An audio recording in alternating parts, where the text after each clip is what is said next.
Halo semuanya, selamat datang kembali di kelas Mekanika Kekuatan Material. Pada segmen-segmen sebelumnya, kita telah membahas tentang bagaimana cara menghitung tegangan normal dan bagaimana cara menghitung tegangan geser. Pada segmen ini, saya akan membahas bagaimana cara mendesain atau merancang suatu komponen yang sering kita temukan sehari-hari. Kalian telah melihat gambar ini. Pada saat segmen sebelumnya, kalian telah menghitung berapa tegangan geser yang bekerja pada pin A dan pada pin B jika diberi gaya luar sebesar 30 Newton. Kondisi ini sebenarnya kondisi ideal karena pada kondisi yang sesungguhnya akan susah sekali untuk mengidentifikasi gaya luar. Karena mungkin ada beberapa atau banyak kondisi yang tidak bisa diprediksi. Seperti mungkin ada yang getaran yang diakibatkan oleh gempa bumi, atau ada kecacatan pada produk akibat manufaktur, atau mungkin juga ada suatu impak. Sehingga mungkin saja ada gaya luar yang bekerja pada batang ini yang tidak bisa diprediksi, sehingga tidak bisa dimodelkan seperti 30 kN ini. Karena adanya ketidakpastian gaya luar, maka ada konsep tentang faktor keamanan atau safety factor. Jadi faktor keamanan ini berfungsi untuk mengkompensasi adanya ketidakpastian dari suatu produk. Safety factor atau faktor keamanan dirumuskan sebagai sigma fail dibagi dengan sigma allowable. Tapi, apa yang dimaksud dengan sigma fail dan apa yang dimaksud dengan sigma allowable? Sigma fail merupakan suatu sifat dari material.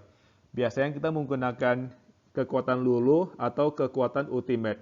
Kekuatan luluh biasanya kita gunakan untuk material yang ulet dan kekuatan ultimate kita gunakan untuk material yang getas. Saya akan membahas lebih detail mengenai sifat mekanik material pada chapter ketiga. Kemudian, sigma allowable adalah tegangan yang berasal dari perhitungan.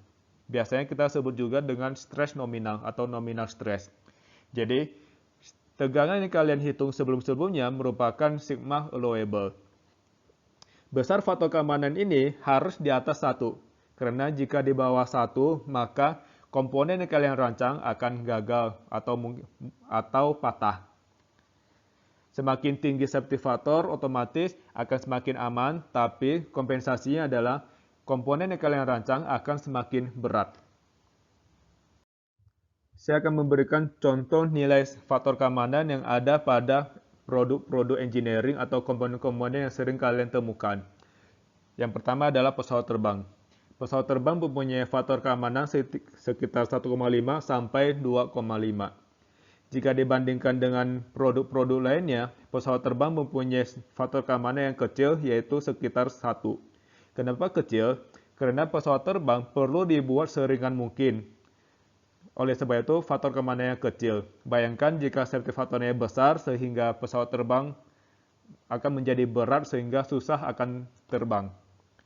Berikutnya itu adalah bejana tekan atau pressure vessel. Bejana tekan mempunyai faktor keamanan sekitar 3,5 sampai 6. Sementara itu, jembatan yang kalian lihat di sini, jembatan baja, mempunyai faktor keamanan sekitar 5 sampai 7. Nah, kita kembali ke tujuan utama yaitu masalah perancangan. Dalam merancang sesuatu, otomatis kita ingin membuat suatu komponen mempunyai safety factor di atas 1. Kemudian kita tahu safety factor adalah sigma fail dibagi dengan sigma allowable. Kita bisa mendapatkan nilai dari sigma fail dari sifat mekanik material. Safety factor juga bisa kita temukan, alias kita menentukan terlebih dahulu berapa sih safety factor yang kita inginkan. Yang kita tidak ketahui adalah sigma allowable, karena kita tidak mengetahui dimensi dari produk. Itulah yang mau kita rancang.